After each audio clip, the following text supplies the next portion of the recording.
भाई कल एक ऐसा टॉपिक मार्केट में आया कि जहां पे जिसके बारे में जितनी ज्यादा बात होनी चाहिए थी उतनी बात उसके बारे में आज मैं फिलहाल यूट्यूब पे कहीं भी बहुत कम देख पा रहा हूँ। एक आधे क्रिएटर ने ही वो वीडियो बनाई है, क्योंकि और वो भी उसने बनाई है जो बारसा सपोर्टर है। ठीक है, इसके बारे में खुली ओपिनियन रखना बहुत जरूरी है, क्योंकि इतना इजी नहीं है जितना इजी लग रहा है ना। इतना इतना ट्रांसपेरेंसी वाला जो एक बिहेवियर चल रहा है ना साइट्स पे, हर जगह, ट्विटर पे, कि भाई हाँ यार ये रूल अच्छा आ गया, फलान ढिमकान। भाई थोड़ा डीपली इसको एनालाइज करना पड़ेगा। इसके साथ साथ डिस्कस करेंगे लेवेंडोस्की का जो एक रूमर आया कि भाई सऊदी से ऑफर्स आने वाले हैं। सऊदी के जो क्लब्स हैं वो देख रहे हैं भाई लेवेंडोस्की को अगर हम हाई प्राइस मूव पे लेके आ सकते हैं तो उसको लेके आए। तो दोनों चीजों पे अपनी खुली ओपिनियन रखूंगा यहाँ पे। तो भाई शुरुआत करते हैं पहले लेवेंडोस्की से। लेवेंडोस्की के लिए एक न्यूज आई है कि भाई सऊदी से कुछ क्लब्स जो हैं वो इसको एक बोलते हैं ना माउथ वाटरिंग एक ऑफर देना चाह रहे हैं कि लेवेंडोस्की इस सीजन हमारे पास आ जाए। अब इसके दो पहलू हैं कि बारसा को लेवेंडोस्की की कितनी जरूरत है और बारसा को लेवेंडोस्की के जाने की कितनी जरूरत है। रहने से ज्यादा फायदा होगा या जाने से ज्यादा फायदा होगा। तो भाई दोनों सिनेरियो में मेरा ओपिनियन ये है कि दोनों सिनेरियो में विन विन सिचुएशन भी है और लूज लूज सिचुएशन भी है। कैसे लूज? इसलिए क्योंकि बारसा के पास अभी यूरोप में खेलने के लिए कोई भी तगड़ा स्ट्राइकर नहीं है प्रूवन अपार्ट फ्रॉम लेवेंडोस्की।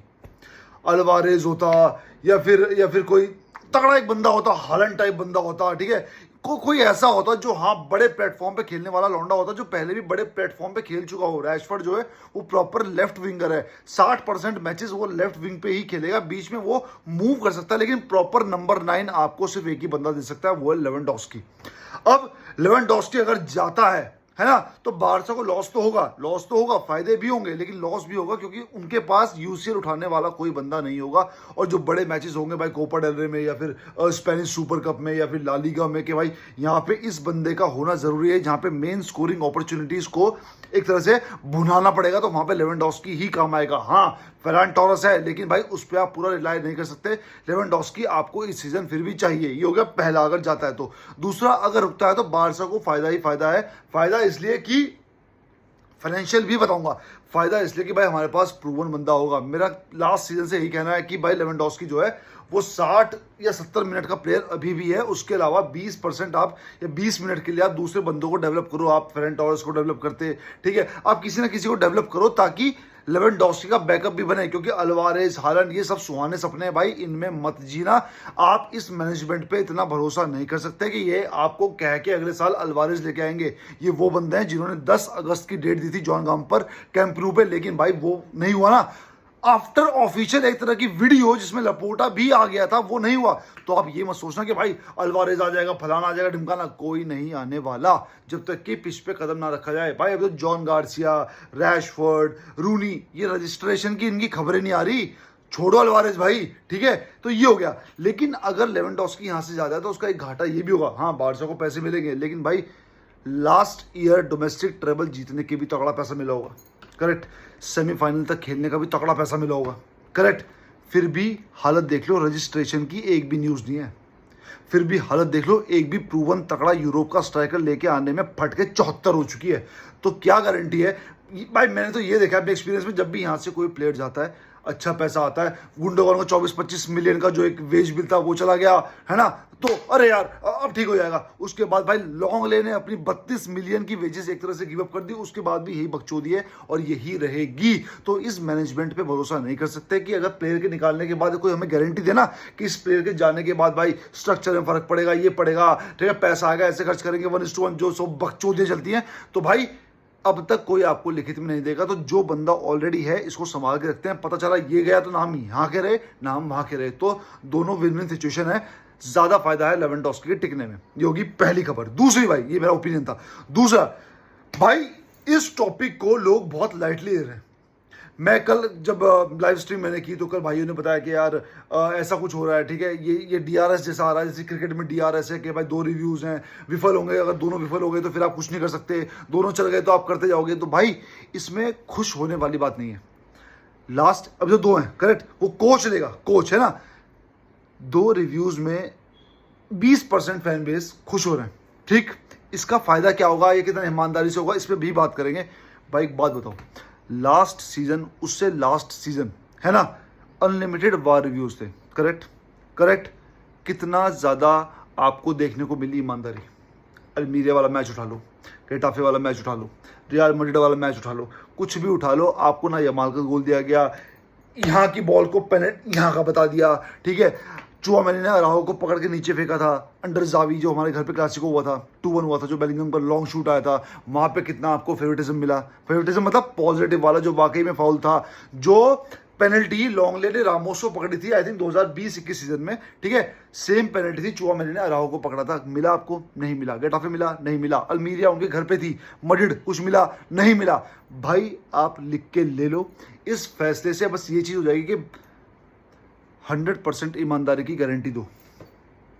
कोई दे सकता है यहाँ बैठा हो बंदा, कोई भी। हाँ, सबके लिए नियम बराबर है, बारसा के लिए नियम बराबर है, मैड्रिड के लिए नियम बराबर है, लेकिन आप मेरे को दिल पे हाथ रख के एक बात बताओ, आपको लगता है कि ये चीज़ पॉजिटिवली, ये चीज़ एक तरीके से बिना किसी भेदभाव के, बिना किसी पक्षपात के, इतिहास को देखते हुए आपको लगता है ये यहाँ पे इम्प्लीमेंट होगी?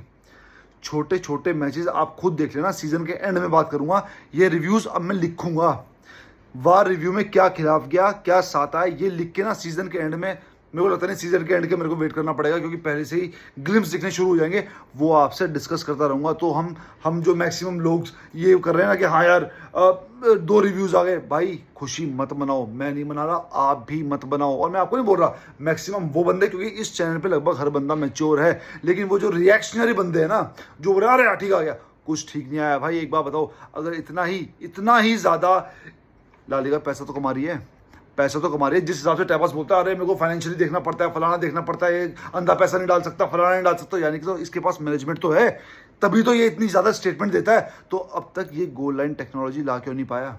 सोचो आप।